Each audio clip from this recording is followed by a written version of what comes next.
Une immense surprise pourrait secouer le FC Barcelone à la dernière minute. Une offre alléchante en provenance d'Arabie Saoudite menace de priver le club d'une de ses stars. Mais ce n'est pas tout, 2 prolongations majeures sont sur le point d'être signées avec des montants qui risquent de surprendre les supporters. Parallèlement, le Barça affiche une puissance offensive impressionnante en devenant la première équipe à dépasser la barre des 100 buts cette saison. Une attaque phénoménale qui ne cesse de briller. Et qu'en est-il d'Iñaki Peña et de son rôle de remplaçant? Enfin, Javier Tebas tente encore de compliquer les plans du club en s'opposant aux inscriptions de Dani Olmo et Pau Victor. Un bras de fer juridique entre Barcelone et Tebas.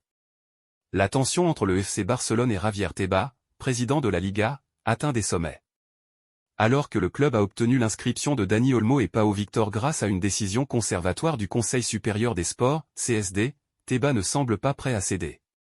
Ce conflit juridique, déjà tendu, pourrait avoir des conséquences majeures sur la saison et sur les relations entre le club catalan et la Liga. Le contexte financier du Barça demeure délicat. Depuis plusieurs saisons, le club lutte pour respecter les limites imposées par le fair-play financier. Malgré les restrictions budgétaires, la décision du CSD a permis à ces 2 joueurs clés de renforcer l'effectif pour la Supercoupe d'Espagne. Toutefois, cette démarche a été contestée par Tebas, qui a déclaré « Nous utiliserons toutes les ressources juridiques disponibles ». Il considère que cette inscription ne respecte pas les règles en vigueur. Ce bras de fer ne se limite pas à une simple opposition entre Tebas et Barcelone. Plusieurs clubs de Liga, mécontents de la situation, envisagent de contester les matchs auxquels Dani Olmo et Pau Victor participeraient. Une telle contestation pourrait avoir un impact sur les résultats du club catalan et engendrer un véritable chaos juridique. Les adversaires du Barça estiment que l'inscription de ces joueurs, en dépit des contraintes financières, porte atteinte à l'équité sportive. Cette situation renforce les tensions existantes entre le club et certains acteurs du football espagnol. Au-delà du terrain, c'est une guerre politique qui se joue entre le FC Barcelone et Javier Tebas. Une attaque barcelonaise en feu. Malgré ces conflits juridiques, le Barça brille sur le plan offensif.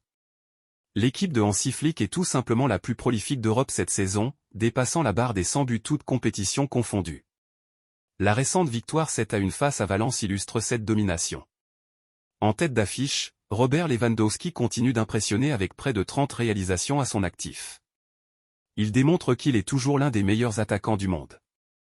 Rafinha, lui aussi, joue un rôle clé dans cette machine offensive. Avec 8 buts et 2 passes décisives en Ligue des Champions, il s'affirme comme un atout majeur. Sa vitesse et sa créativité en font un élément indispensable du système de Flick. En comparaison, des équipes comme le Real Madrid ou Chelsea peinent à rivaliser avec cette efficacité offensive. Le Barça ne se contente pas de marquer des buts, il le fait avec une aisance qui impressionne. Sa profondeur d'effectif lui permet d'aligner des talents comme Ferran Torres et Fermín López, qui apportent une contribution significative. Duel pour le poste de gardien. La compétition dans les cages blaugrana est plus féroce que jamais. Depuis la blessure de Marc-André ter Stegen, le Barça a dû repenser sa hiérarchie des gardiens. Wojciech Szczęsny, recruté lors du dernier mercato, s'est imposé comme le choix numéro 1 de Hansi Flick, reléguant Iñaki Peña sur le banc malgré ses bonnes performances en début de saison. Avec son expérience à la Juventus et en sélection polonaise, Szczęsny apporte une stabilité précieuse. Cependant, il a encore besoin de temps pour s'adapter pleinement au style de jeu barcelonais. De son côté, Iñaki Peña reste déterminé à regagner sa place. Formé à la Masia, il incarne l'ADN du club et continue de travailler dur à l'entraînement.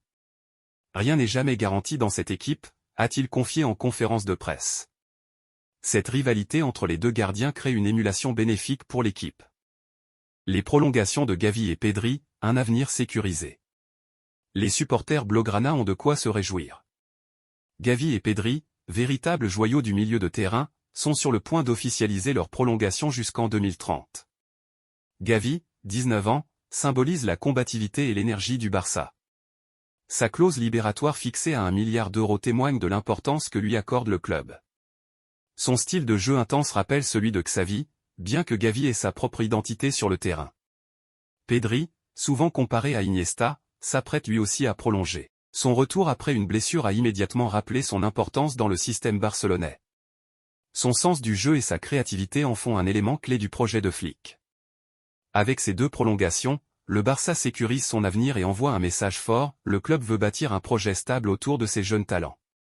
Frenkie de Jong, une décision délicate. L'un des dossiers brûlants du moment concerne Frenkie de Jong. Le milieu néerlandais, auteur d'une saison remarquable, attire l'attention d'Al Ittihad, qui aurait formulé une offre colossale pour s'attacher ses services. Le Barça, en difficulté financière, se retrouve face à un dilemme. D'un côté, garder de Jong permettrait de renforcer l'équipe sur le plan sportif. De l'autre, accepter l'offre saoudienne offrirait un répit économique bienvenu. Sur le terrain, de Jong joue un rôle central dans l'équilibre de l'équipe.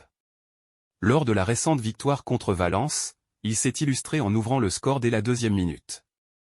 Son intelligence tactique et sa polyvalence font de lui un joueur indispensable. Cependant, la proposition d'Al Ittihad est difficile à ignorer. Le club saoudien est prêt à offrir une somme astronomique ainsi qu'un salaire bien supérieur à ce que perçoit de Jong actuellement à Barcelone. Ce qui met la direction catalane face à un choix difficile, renforcer les finances ou conserver un joueur clé. Si de Jong refuse de revoir son salaire à la baisse, le Barça pourrait être contraint de le vendre. Bien que le joueur ait manifesté son attachement au club, l'attrait financier pourrait peser dans la balance. Un avenir incertain. Alors que le FC Barcelone continue de briller sur le terrain, plusieurs incertitudes planent encore sur son avenir. Le bras de fer avec la Liga, la question du poste de gardien et les dilemmes financiers autour de certains joueurs rendent la gestion du club particulièrement complexe. Néanmoins, avec des talents comme Lewandowski, Gavi, Pedri et Rafinha, le Barça semble bien armé pour continuer sa domination. Reste à savoir comment la direction parviendra à gérer ces défis cruciaux. Et vous, qui devrait être le gardien titulaire?